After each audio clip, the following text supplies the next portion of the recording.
Okay, so phrase match. How about the phrase match? Same approach, right? Same So approach. It'll be a little different, but it's going to be the same approach for the most part. What I like about phrase match is, like I said, I like to start with broad match. And then based off of that, we can further segment into phrase match. But I'm also a fan of trying both at the same time to see what comes in, because then you can kind of compare both campaigns like, oh, I got scented soaps for men in my broad and phrase match campaign, get a lot of orders off of this in, maybe check your return rate, make sure it's super, yeah, everything's fine. But after that, okay, I know that this highly relevant, it's increasing in search volume, I'm getting a lot of orders, this is going to my title, this is going to my bullet points.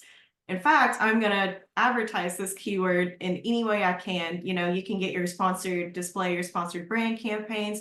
That's probably a different podcast, but what I'm saying is it really hones in on what's happening. And what I also like about it is sometimes people will just, instead of searching soaps for men, they might search men's soap instead. And you yeah. want to be aware of if that search trend has kind of flipped a little bit, because it might not be that the demand has gone down for the product, just the search behavior has changed for it. And these campaigns will help identify where those search changes are happening. And then you can cross-reference that information with Magnet or Cerebro, depending on if you're looking at in your auto campaign, which was a couple of minutes ago, but in the case of the auto campaign, you might want to cross-reference that. But Yeah, I mean, really, the biggest takeaway here is do not just look at a slice of data. right, Always look at time over time time over and look time. at it weekly. So for each week, so take each keyword and scrutinize.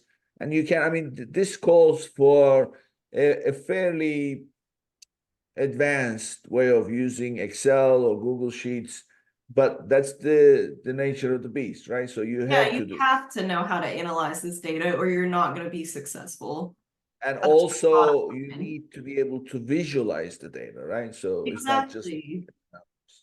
And one of the things that I like, I mean, this is not getting really hands-on, but one of the things that I like is conditional formatting. So Yep. if you anybody listening, you haven't heard, just look up conditional formatting on Excel.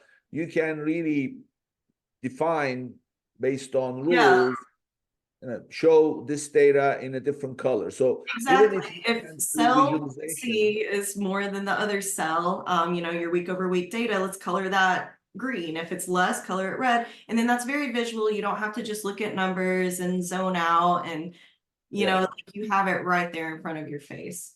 yeah. I mean, they have a lot of rules oriented coloring, but you have ranges, the top 10, the Yep, highest, lowest, exactly. There's a and lot you can do with it outside of just, coloring a cell. yeah. So bottom line, you don't necessarily have to visualize it to pick out what's important to you, but visualizing will give you a sense of the trend. Like Yeah. for example, search volume especially. And so, okay, cool.